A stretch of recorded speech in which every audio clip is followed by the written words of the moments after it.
नमस्कार, मैं हूं संगीता राय। पूर्वांचल एक्सप्रेस न्यूज के इस वेब पोर्टल में आपका स्वागत है।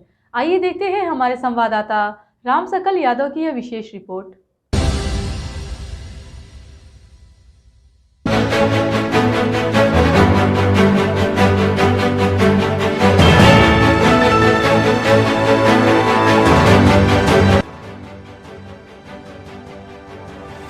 आजमगढ़ जिले में भाजपा के राज्यसभा सदस्य शिव प्रताप शुक्ला ने जहां प्रदेश सरकार पर पूंजीपतियों का नाम लेकर सरकार को बदनाम करने का आरोप लगाया, वहीं उन्होंने दिल्ली में चल रहे किसान आंदोलन पर कहा कि दिल्ली में आंदोलन चला रहे लोग कहीं से भी किसान नहीं लग रहे हैं, वे बैठकर 5 स्टार होटलों की सुविधा ले रहे हैं। वर्ष 2017 में जिले में हारी हुई विधानसभा क्षेत्रों में जीत के लिए भाजपा द्वारा हर विधानसभा के लिए एक प्रभारी नियुक्त किया गया है, जो विधानसभा में जाकर हार के कारणों को तलाश कर रहा है और वर्ष 2022 में होने वाले विधानसभा चुनाव में जीत की रणनीति भी तैयार कर रहा है।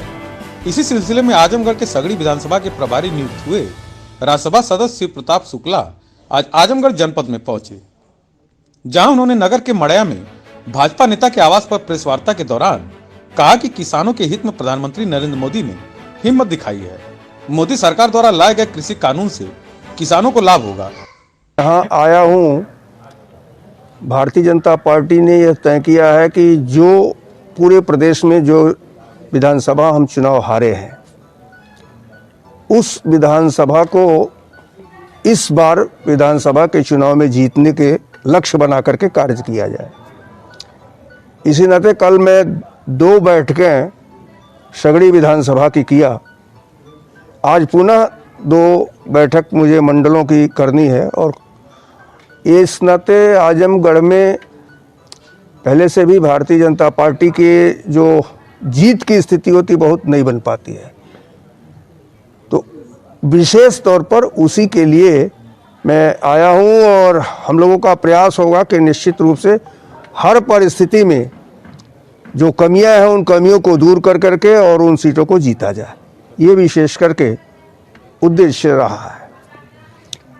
इसके साथ ही आप लोगों से जो वार्ता करने का ये भी था कि जिस प्रकार से 3 कृषि बिल जो आया है पार्लियामेंट में, उस पर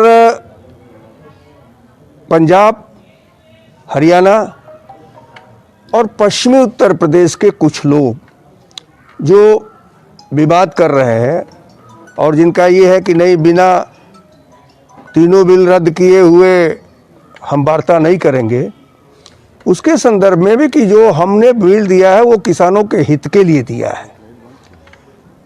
इन प्रदेशों के लोगों को छोड़ करके पूरे भारत में कहीं भी इस प्रकार का आंदोलन नहीं है।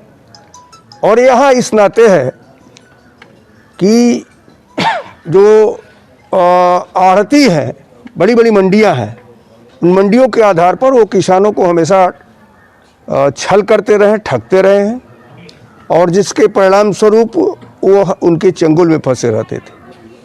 जो किसान आज सिंधु बॉर्डर पर या अन्य जगहों पर कर रहे हैं, वो भी कहीं के उसके शिकार हैं। सरकार के बार बार कहने के बावजूद भी वार्ता करने के लिए कि ये जिद कि नहीं पहले कानून रद्द हो, जबकि सुप्रीम कोर्ट भी इसमें ये कह रहा है कि नहीं, आप रास्ता मत रोकिए, सबको जाने दीजिए, सब कुछ करिए। जो वातावरण आप देखते होंगे, कहीं से वो किसान नहीं दिखते हैं कि बैठ कर के मसाज करा रहे हैं और सब कर रहे हैं, 5 स्टार होटल की सुविधा वहाँ ले रहे हैं। तो हम पहले से भी किसानों के हित के लिए कार्य करती रही हमारी सरकार। किसान सम्मान निधि आदरणीय प्रधानमंत्री जी ने दिया, किसी सरकार ने हिम्मत नहीं किया। और कल फिर वही स्थिति आएगी कि 18,000 करोड़ रुपए केवल एक क्लिक के आधार पर 2,000 रुपये कर करके किसानों के खाते में जाएगा।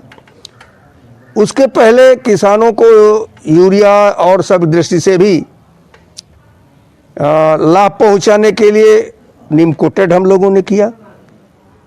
उत्तर प्रदेश की सरकार स्वयं भी किसानों को बीज पर सब्सिडी दे रही है, सिंचाई में सुविधा देने का काम किया। तो किसान हमारी प्राथमिकता में है, लेकिन आज कुछ लोग जो ये कहा जाए कि टुकड़े टुकड़े ग्रुप के हैं, जिनको यह नहीं लगता है कि हमको जनता कभी भी अपना पाएगी, वह केवल सरकार को बदनाम करने के लिए इस प्रकार का माहौल बनाए हुए हैं।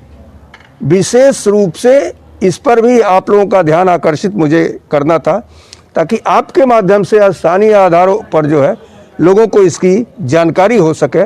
उन्होंने कहा कि न तो मंडी समाप्त हो रही है और न ही न्यूनतम समर्थन मूल्य MSP समाप्त हो रहा है। उन्होंने जोर देकर कहा कि तीनों कृषि कानून समाप्त नहीं होंगे। उन्होंने कहा कि पंजाब, हरियाणा और पश्चिम उत्तर प्रदेश के कुछ किसान विवाद कर रहे हैं। बिना तीनों बिल रद्द किए हुए वार्ता नहीं होगी, ये सही नहीं है। उन्होंने कहा कि दिल्ली में किसान आंदोलन का जो वातावरण देख रहे हैं, वह कहीं से किसान नहीं दिख रहे हैं। बैठकर मसाज करा रहे हैं और 5 स्टार होटलों की सुधा ले रहे हैं। उन्होंने कहा कि हम पहले से भी किसानों के हितों के लिए काम करते रहे हैं। प्रधानमंत्री नरेंद्र मोदी ने किसानों के हितों के अनेक योजनाएं शुरू की हैं।